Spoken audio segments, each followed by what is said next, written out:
Le marché Victor Hugo était animé ce matin-là, les étals de fruits et légumes colorés attirant l'attention des passants.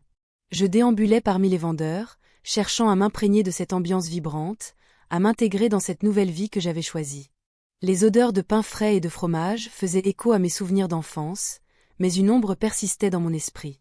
Le fils de mon mari, issu d'un précédent mariage, semblait me juger silencieusement. Sa présence était un obstacle que je ne savais comment surmonter. Au début, il était distant, presque hostile. Nos échanges se résumaient à des politesses froides. Je ressentais une tension palpable chaque fois que je tentais d'engager la conversation. J'avais espéré qu'une simple discussion suffirait à briser la glace, mais il restait sur ses gardes. Une journée au marché ne pouvait pas effacer l'histoire partagée entre lui et son père. En rentrant chez nous ce soir-là, je tombais sur une vieille photo dans un tiroir du salon. C'était une image jaunie du père et de son fils, souriant lors d'un festival local.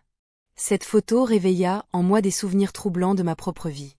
Des instants figés dans le temps qui évoquaient des joies simples, mais aussi des regrets amers.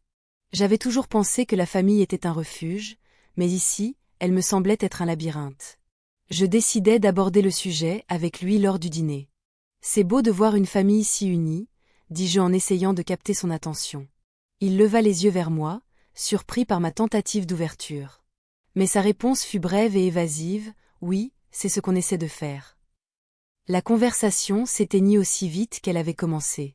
Les jours passèrent et je commençai à remarquer des détails troublants chez lui.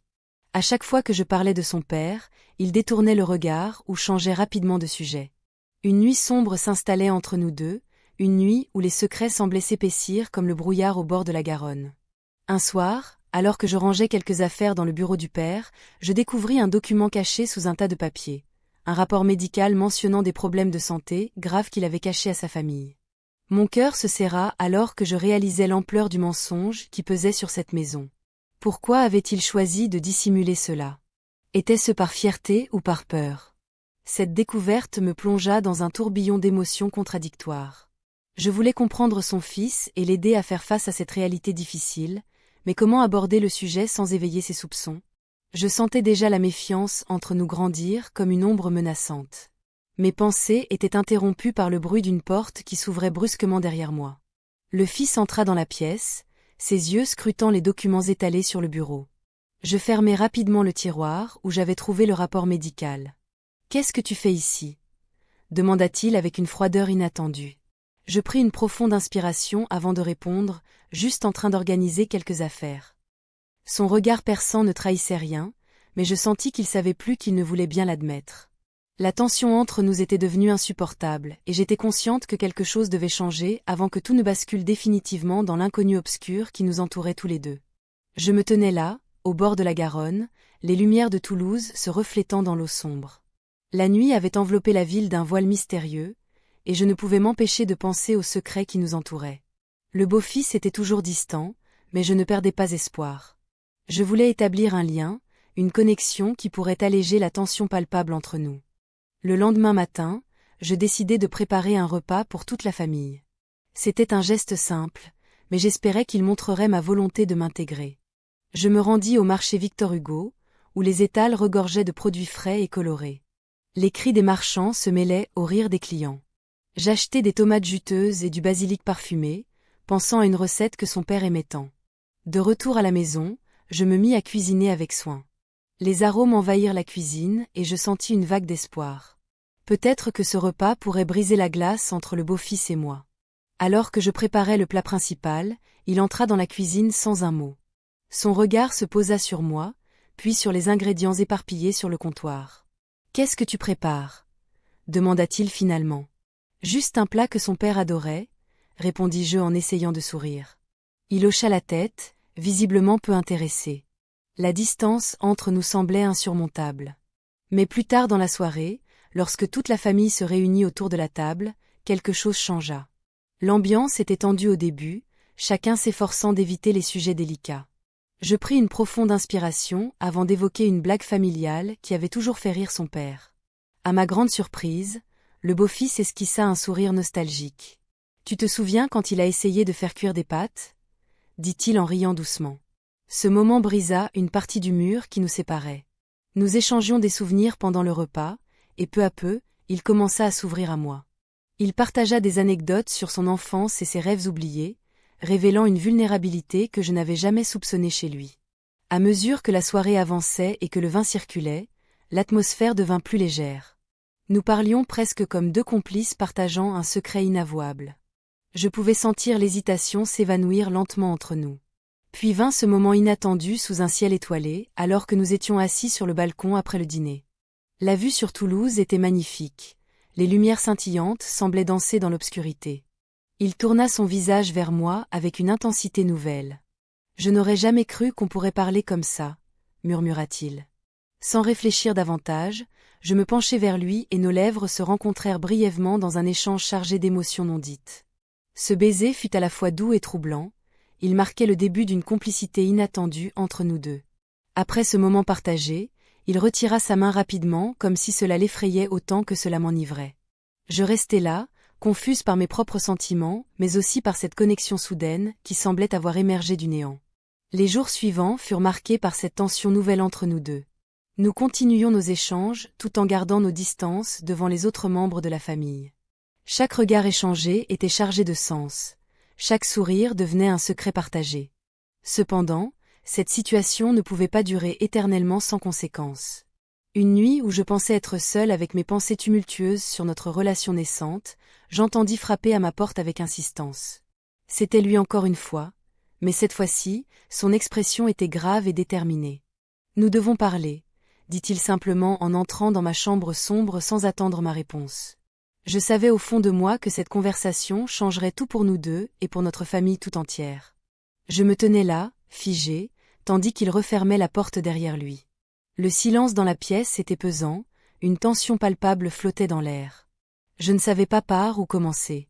Les mots restaient bloqués dans ma gorge, comme un nuage sombre menaçant de déverser une tempête. « Qu'est-ce qui se passe » demandai-je finalement, ma voix trahissant une nervosité que je ne pouvais dissimuler. Il s'approcha lentement, ses yeux cherchant les miens avec une intensité que je n'avais jamais vue auparavant. « J'ai besoin de te parler de nous, » dit-il d'une voix grave. C'était un sujet délicat, un terrain miné sur lequel je m'engageais à peine. Je sentais le poids de la culpabilité m'envelopper comme un manteau trop lourd. Il commença à évoquer son père, la douleur de sa perte encore vive dans son esprit. « Chaque jour est un combat pour moi, » avoua-t-il, ses mots résonnant avec un écho de tristesse. Je réalisai alors que sa distance n'était pas seulement de la méfiance envers moi, mais aussi une lutte contre ses propres démons. « Je ne sais pas comment avancer sans lui, » ajouta-t-il en baissant les yeux. Cette vulnérabilité me toucha profondément. Je voulais l'aider à traverser cette épreuve, mais je savais aussi que ma présence compliquait les choses davantage. Nos échanges devinrent plus fréquents ces jours-là, chacun cherchant à comprendre l'autre tout en jonglant avec des émotions contradictoires. Nous partagions des moments silencieux, assis ensemble sur le banc au bord de la Garonne, observant le reflet des étoiles dans l'eau sombre. C'étaient des instants volés à la réalité, où nos cœurs semblaient battre à l'unisson. Un soir particulier, alors que le marché Victor Hugo s'illuminait de mille feux pour célébrer un festival local, je pris mon courage à deux mains et lui parlai d'un souvenir d'enfance qui me tenait à cœur. « Mon père aimait venir ici pour acheter des fruits frais, » dis-je en souriant légèrement. Il écouta attentivement, ses traits se détendant peu à peu. C'est alors qu'il s'approcha encore plus près de moi. Nos regards se croisèrent et dans ce moment suspendu, quelque chose changea entre nous. Une impulsion irrésistible nous poussa l'un vers l'autre et nos lèvres se rencontrèrent dans un échange furtif mais chargé d'émotions refoulées. Je reculai immédiatement, choqué par ce qui venait de se passer.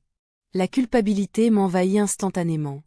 J'avais franchi une ligne que je ne pensais jamais dépasser. Comment avais-je pu laisser mes sentiments prendre le dessus?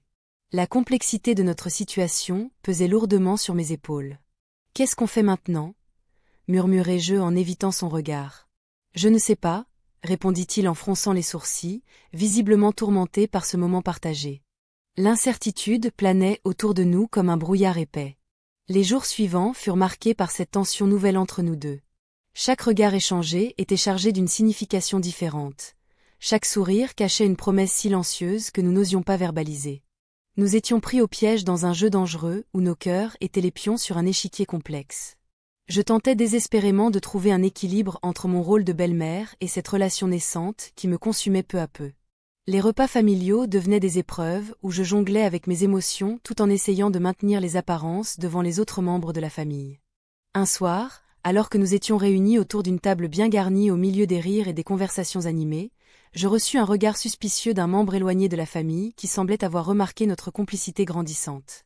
Ce fut comme si une alarme avait retenti dans mon esprit. Comment allais-je pouvoir garder ce secret sans éveiller les soupçons ? Les jours passèrent et chaque interaction devenait plus difficile à gérer sous le poids du secret partagé entre nous deux.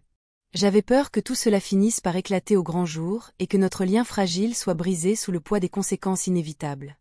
Et puis vint cette nuit-là où tout bascula. Nous avons passé la nuit ensemble, murmura-t-il lorsque nous étions enfin seuls après une réunion familiale chargée d'émotions contradictoires. Ce fut comme si le temps s'était arrêté, alors que je réalisais qu'il n'y avait plus moyen de revenir en arrière. Le monde autour de moi sembla s'effondrer sous le poids des choix faits et des secrets gardés trop longtemps. La lumière du jour filtra à travers les rideaux, révélant un désordre que je n'avais pas anticipé. Les souvenirs de la nuit précédente, empreints de complicité et de secret, s'entrechoquaient dans mon esprit. Nous avons passé la nuit ensemble, résonnait comme un écho troublant. Je me levai lentement, consciente que chaque mouvement pouvait éveiller des soupçons. Dans la cuisine, le parfum du café fraîchement préparé flottait dans l'air. La maison était calme, mais je ressentais une tension palpable. Je savais que le petit déjeuner en famille était une tradition sacrée, un moment où chacun partageait ses pensées et ses rires. Mais cette fois-ci, je redoutais les regards échangés et les silences lourds de sens. En prenant place à table, je remarquai le regard scrutateur du fils. Ses yeux trahissaient une inquiétude que je ne pouvais ignorer. Il était partagé entre son rôle de fils et la complexité de notre relation secrète. La conversation s'engagea sur des banalités, mais le malaise était tangible. Chaque mot prononcé semblait peser sur mes épaules. « Comment s'est passée ta nuit ?» demanda la mère, avec un sourire qui cachait une curiosité sournoise. Je sentis mon cœur s'emballer. Répondre à cette question nécessitait une prudence extrême. Je me contentai d'un sourire vague et d'un hochement de tête. Soudain, mon téléphone vibra sur la table, brisant le silence tendu. Un message anonyme apparut sur l'écran. « Je sais ce qui s'est passé. » Mon sang se glaça instantanément. Qui pouvait être au courant? Les mots résonnaient comme une menace voilée. Mon esprit se mit en alerte alors que je réfléchissais aux implications d'une telle révélation. Le petit déjeuner se poursuivit dans une atmosphère lourde et électrique. Je tentai de garder mon calme, mais chaque bouchée devenait difficile à avaler. Les questions tourbillonnaient dans ma tête. Qui avait envoyé ce message? Quels étaient les enjeux si cela venait à éclater? Après le repas, je me retirai dans le jardin pour prendre l'air frais de Toulouse. Les ruelles anciennes autour de moi semblaient témoigner des secrets enfouis depuis longtemps, tout comme moi. Le marché Victor Hugo n'était qu'à quelques pas, vibrant d'une vie qui semblait si loin de ma réalité actuelle. Je revins à l'intérieur pour faire face à mon beau-fils. Il attendait dans le salon, son expression marquée par l'incertitude. « On doit parler », dit-il finalement, sa voix tremblante trahissant son agitation intérieure. Je me sentis piégée entre mes sentiments pour lui et la loyauté envers sa mère. « De quoi ? » Il n'y a rien à dire, tentai-je d'affirmer avec assurance. « Tu sais très bien qu'il y a quelque chose, » insista-t-il en s'approchant légèrement. « Les regards des autres. Ils ne sont pas aveugles. » Mon cœur battait la chamade alors que je réalisais l'ampleur du risque que nous avions pris ensemble. Comment expliquer cette situation sans compromettre notre lien fragile? Avant que je puisse répondre, il ajouta « Je ne peux pas continuer ainsi sans savoir où nous en sommes. » Les mots restèrent coincés dans ma gorge alors qu'une pensée terrifiante m'effleura l'esprit. Et si quelqu'un avait déjà deviné notre secret? Ce message anonyme pesait lourdement sur mes épaules. Une sonnerie retentit soudainement depuis mon téléphone posé sur la table basse. Mon regard se posa dessus avec appréhension, tandis qu'il vibrionnait encore une fois sous le poids d'une nouvelle notification. Je m'approchai lentement pour lire le message qui venait d'arriver. Je pris une profonde inspiration avant d'ouvrir le message. C'était une photo de moi, prise à mon insu lors d'une récente fête familiale. Le sourire figé sur mon visage contrastait avec l'ombre qui se dessinait derrière moi, celle de mon beau-fils. Je ne pouvais pas m'empêcher de penser à la complexité de notre relation. Comment avais-je pu en arriver là? Je me rappelais notre dernière rencontre, où il avait pris soin de ne pas me regarder trop longtemps. La loyauté envers sa mère pesait lourdement sur lui, mais il semblait aussi attiré par moi. « Nous devons parler », avait-il murmuré cette nuit-là, juste avant que tout ne bascule dans l'obscurité. Je décidai de le rencontrer au café près du marché Victor Hugo, un lieu vibrant où les rires et les odeurs des produits frais se mêlaient. En entrant, je vis son visage marqué par l'inquiétude. Il était déjà assis à une table au fond, les mains croisées sur la table en bois usé. « Qu'est-ce qui se passe » demandai-je en prenant place en face de lui. « Cette photo » commença-t-il, hésitant. « Tout le monde la voit. Que vont-ils penser ?»« Nous devons être prudents, » répondis-je d'une voix calme, bien que mon cœur battait la chamade. « C'est compliqué. » Il baissa les yeux vers sa tasse de café, l'air abattu. « Ma mère a besoin de moi. Je ne peux pas lui faire ça. » Un silence pesant s'installa entre nous, chargé d'émotions non dites et de secrets enfouis. Je savais que je devais lui faire comprendre que notre situation ne pouvait pas rester telle qu'elle. « Il y a quelque chose que tu dois savoir, » dis-je enfin, brisant le silence lourd comme un nuage noir. Il leva les yeux vers moi avec méfiance. « Quoi ? » ? « Ton père, il n'était pas celui que tu pensais. » Chaque mot était une pierre jetée dans l'eau calme d'un lac tranquille, provoquant des ondulations imprévues. Il frémissait à chaque syllabe. « Qu'est-ce que tu veux dire ?» Il avait ses propres secrets, continuai-je, sentant le poids de mes propres mots. Des choses qui pourraient changer ta perception de lui. À cet instant précis, une amie de la famille entra dans le café, son regard s'attardant sur nous deux avant qu'elle ne s'approche avec un sourire chaleureux mais curieux. « Bonjour. Que faites-vous ici tous les deux » demanda-t-elle innocemment. Mon beau-fils se redressa immédiatement, son visage se fermant comme une fleur au crépuscule. « Rien d'important, » répondit-il rapidement. Elle scruta nos visages tour à tour avant d'accepter notre réponse sans insister davantage et repartit vers le comptoir. Une tension palpable flottait dans l'air après son départ. Je savais qu'elle avait remarqué notre proximité et cela me mettait mal à l'aise. « Écoute, » dis-je en essayant de retrouver le fil de notre conversation perdue dans cette interruption inattendue. « Nous devons nous concentrer sur ce qui est important. » Il hocha la tête lentement, mais je pouvais voir qu'il était tiraillé entre ses obligations familiales et ses sentiments pour moi. Peu après notre discussion interrompue, je décidai d'aborder un autre sujet délicat. « As-tu pensé à ce que nous avons partagé ?» Ses yeux s'assombrirent alors qu'il se remémorait nos moments ensemble sous le ciel étoilé. « Oui » murmura-t-il finalement avec un soupçon d'hésitation dans sa voix. La culpabilité me rongeait intérieurement alors que je réalisais combien cette situation devenait périlleuse pour nous deux. À cet instant-là, je compris qu'il y avait encore des secrets plus sombres liés à son ancien mariage qui restaient cachés sous la surface tranquille des apparences familiales. « Je t'en prie, » dis-je avec insistance, « fais-moi confiance. » Mais alors qu'il ouvrait la bouche pour répondre, son téléphone vibra sur la table entre nous comme un présage annonciateur d'un changement imminent dans nos vies déjà compliquées. Le regard qu'il posa sur l'écran trahissait une inquiétude profonde et soudaine. Il savait que quelque chose allait éclater au grand jour et cela pourrait tout détruire autour de nous deux. Le silence pesant qui suivit la vibration du téléphone était presque assourdissant. Je pouvais sentir son agitation, une tension palpable flottant dans l'air entre nous. Son regard se perdait sur l'écran, comme s'il espérait que les mots qui apparaîtraient le libéreraient de ce tourbillon d'incertitude. Je ne savais pas quoi dire, ni comment réagir face à cette situation qui prenait une tournure inattendue. « Je vais répondre » murmura-t-il finalement, sa voix tremblante trahissant son anxiété. Il décrocha et sa conversation se déroula dans un murmure à peine audible. J'étais là, immobile, consciente que chaque mot échangé pouvait changer le cours de nos vies. En attendant, mes pensées vagabondaient vers les répercussions possibles de nos choix. Quand il raccrocha, son visage était blême. « C'était ma mère », annonça-t-il, la voix chargée d'une gravité que je n'avais jamais entendue auparavant. « Elle a découvert quelque chose sur nous. » Mon cœur s'emballa alors que je réalisais l'ampleur de notre secret. La famille était sur le point de découvrir ce que nous avions tenté de cacher si longtemps. L'idée qu'elle puisse tout savoir me terrifiait.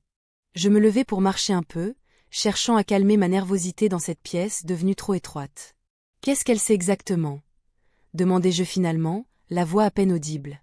Il secoua la tête comme pour balayer mes inquiétudes. « Je ne sais pas encore.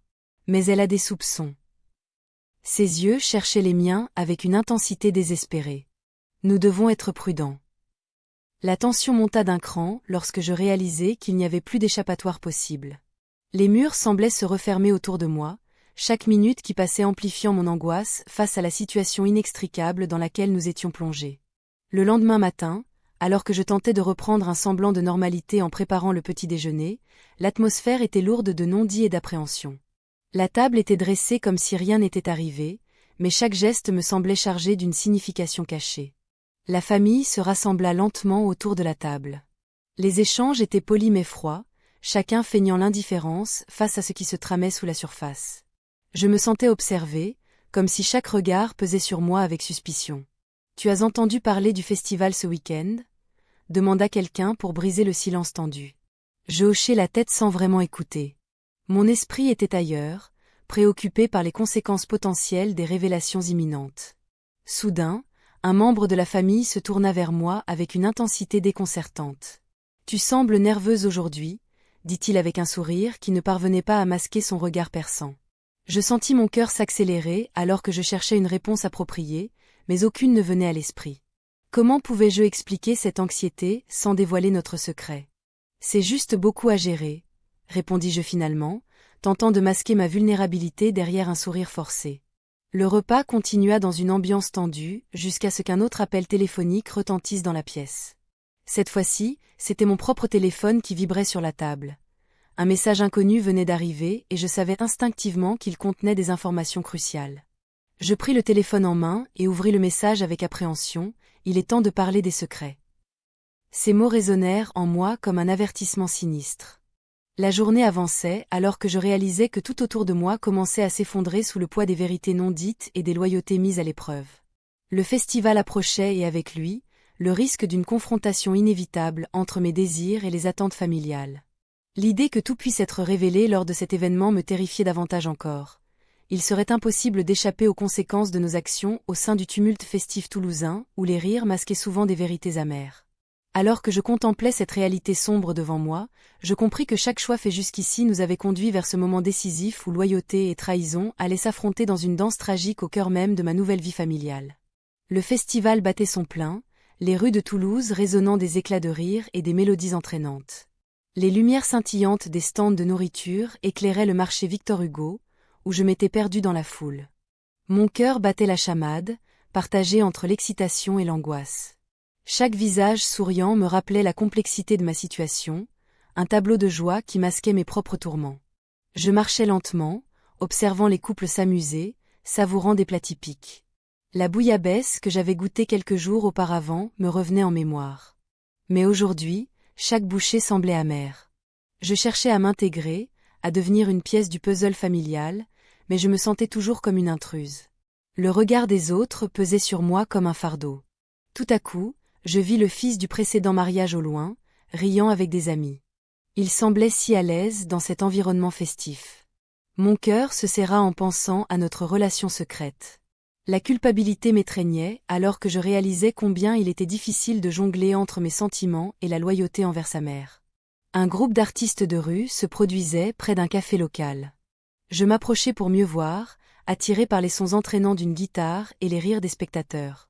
Un homme jouait avec passion, ses doigts dansant sur les cordes comme s'il racontait une histoire. Je me laissai emporter par la mélodie, mais bientôt mes pensées revinrent à ma situation précaire. « Tu viens souvent ici ?» demanda une voix familière derrière moi. C'était lui, mon beau-fils. Je me retournai lentement, surprise de le voir si près de moi dans cette foule animée. « Pas vraiment » répondis-je en essayant de garder mon calme. Il sourit légèrement avant d'ajouter « C'est un bon endroit pour oublier tout. » Je ne savais pas quoi répondre. Oublier quoi ? Nos secrets ? La tension palpable entre nous ? J'étais tiraillée entre l'envie de fuir et celle de rester près de lui. Soudain, il prit ma main et m'entraîna dans une ruelle moins fréquentée.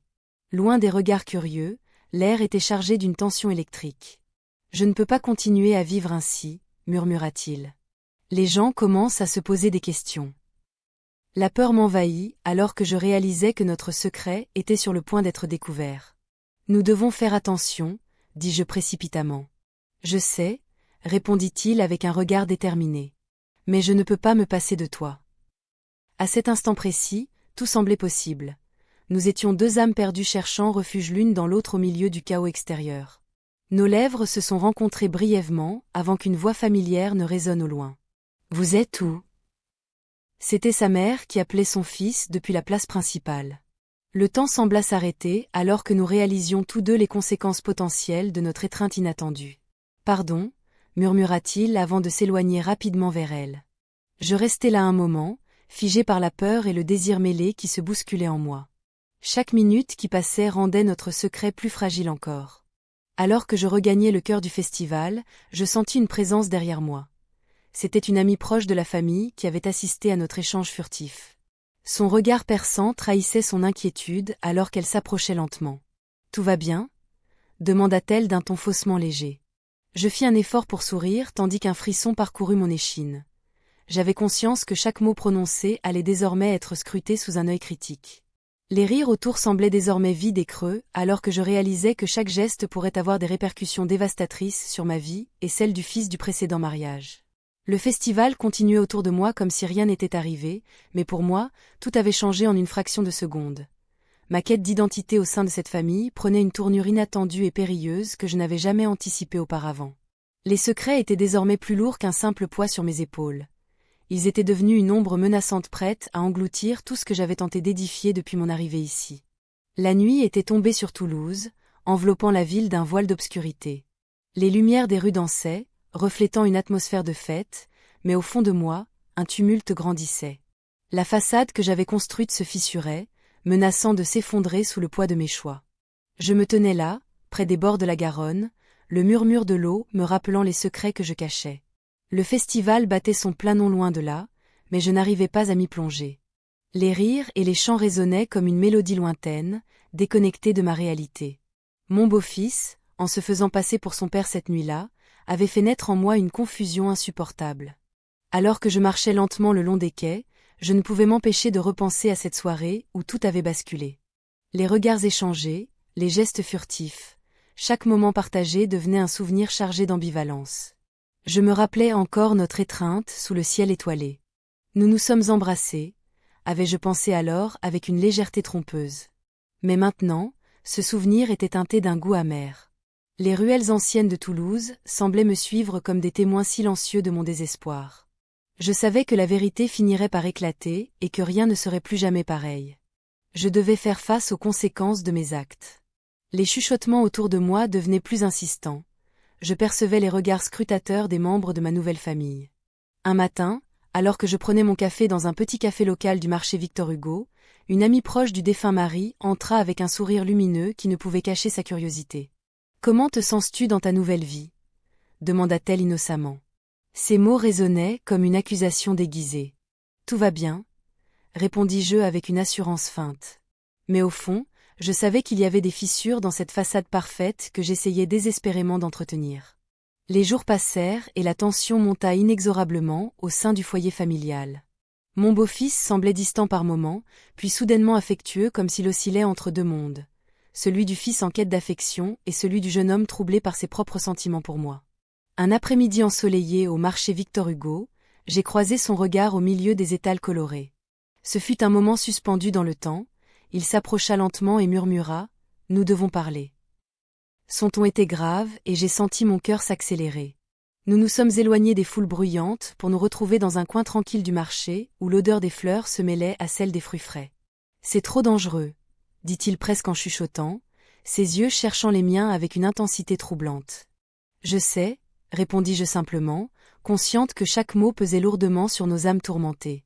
Il se pencha légèrement vers moi et murmura « Nous avons passé la nuit ensemble ». Ces mots résonnèrent comme un écho douloureux dans mon esprit. La réalité me frappait avec toute sa force. Nous étions piégés dans cette toile d'illusions et de désirs inavoués. La situation devint critique lorsque sa mère commença à soupçonner quelque chose d'anormal entre nous deux. Elle observait chacun de nos gestes avec une attention accrue qui me glaçait le sang. Je savais qu'il était seulement question de temps avant qu'elle ne découvre notre secret. Un soir où les tensions étaient particulièrement palpables lors d'un dîner familial, elle lança soudain « Vous êtes étrangement proches ces derniers temps ». Le silence qui suivit fut assourdissant, tous les regards se tournèrent vers nous deux. Je sentis mes mains devenir moites alors que je cherchais désespérément les mots pour apaiser la situation qui menaçait d'exploser à tout instant. Mais ce fut lui qui prit la parole « Maman, tu te fais des idées ». Son ton était ferme, mais il trahissait une nervosité palpable. À cet instant précis, je réalisais que nous étions tous deux pris au piège d'une spirale infernale dont il serait impossible de sortir indemne. Les secrets familiaux pesaient sur nous comme un nuage noir prêt à déverser sa tempête dévastatrice sur nos vies déjà fragiles. Le regard perçant de sa mère ne quittait pas son visage tandis qu'une angoisse sourde montait en moi. Je savais qu'il fallait agir avant qu'il ne soit trop tard. Mais quel choix restait-il? La vérité ou le mensonge? L'amour ou la loyauté?